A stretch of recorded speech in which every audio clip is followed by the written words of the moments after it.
What is going on, everybody? This is that guy number 10 coming to you about a breakdown of chapter 114. All right. And today, right? Today, Unk has, he's gained a little bit on the gambling scene.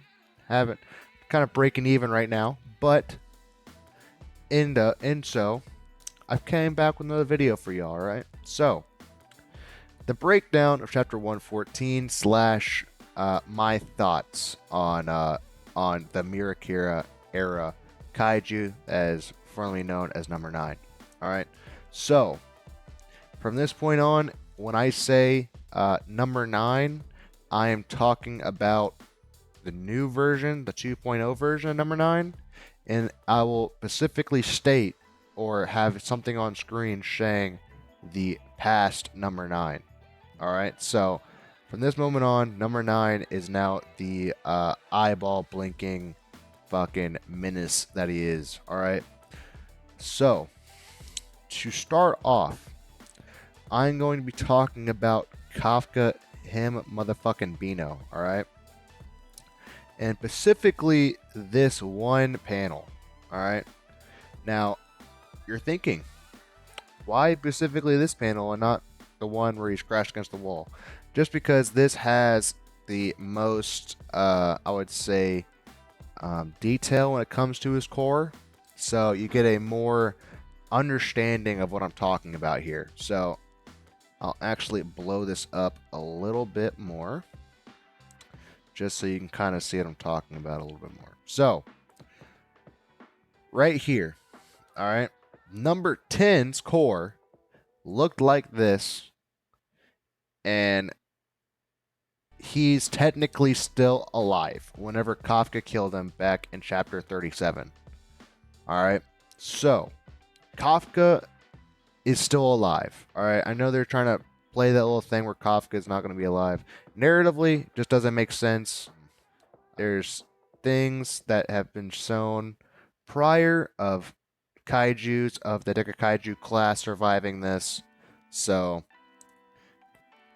there's no pieces of core flying out anywhere, so it's still self-contained. It did not do enough to one-tap Kafka. Alright, so let me just get that out the way for you.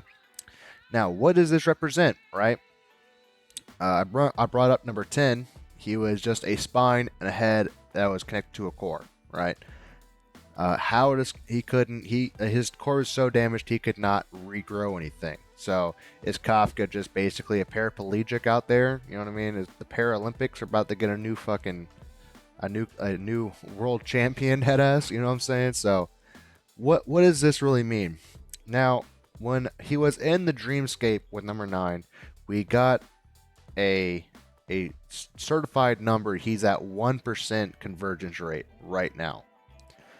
And he has lost an arm, and his core is butterflied, as some would say. So so what I think is going to happen, right, is the bug inside of Kafka is going to basically regrow everything that has been taken from Kafka, but it's going to be a permanent regrowth. That or the bug is gonna pull a fucking parasite, right? And just basically weave in and just do the rest of the 99 right here, right now. So in saying that, I feel like this is going to give him a stat boost, a AP boost, a everything boost beyond belief, but the counter effect of that boost is basically after this battle, he's a kaiju. He is just going to be a kaiju at that point, right? So he's going to lose out on being a normal human after this battle, right? In this, he is now no longer Kafka and is now number 8. Is going to be basically who he is, and how people will perceive him is how they will perceive him at that point. He can't control that anymore. So the main fear that this battle brought is the culmination of that fear, right? So when they're about to go on to the battle, they held Kafka in the back, and He was just basically like, bro, if I'm going to become more kaiju at the end of this battle. I don't know to what extent, but I'm scared. Like, he was physically scared of becoming more kaiju because all these people were threatening him that they will kill him if he's 100% kaiju. So, this is the culmination of that fear. This is quite literally, this one panel is what he feared most coming into this battle. Basically, that's all I gotta say about Kafka right here. But what else I want to break down, and then what else I want to get into is the actual ocular ability of said kaiju. Okay, so in this ocular ability that I want to get into, that there are like what I perceive, right? It might be wrong, it might be true. The main things that I perceive is there's 3 actual like phases of the ocular ability. The first phase is the initial like text wrapping around the area he wants to hit, right? We see that here.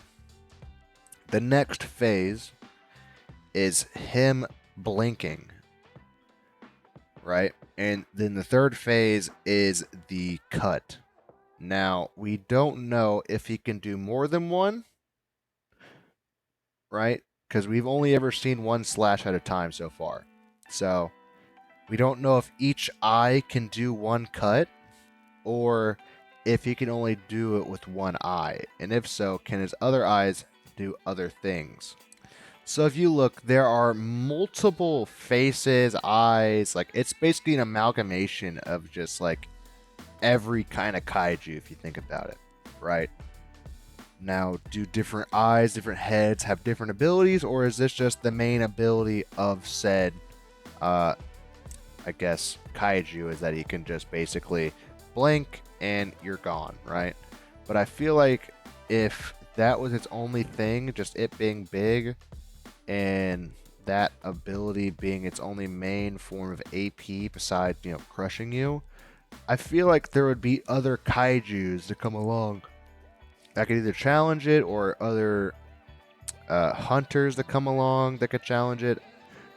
It just seems like very underwhelming that no one or nothing has ever killed it in any era ever, right? And nothing has been pronounced strong enough to do so. That's just a very weird thing for me to kind of swallow. Another thing I really want to get into is the status of, I guess, the actual damage done to Mina Ashiro, right? Because I don't know if they're doing this intentionally, they probably are.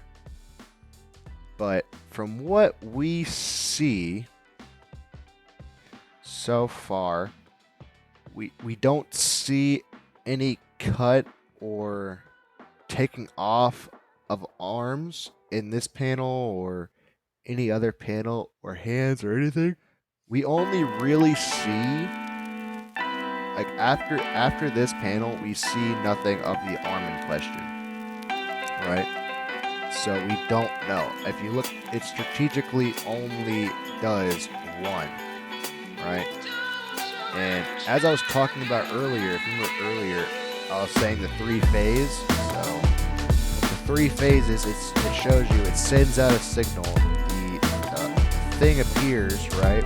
Covers the area it wants to, and then the blink happens.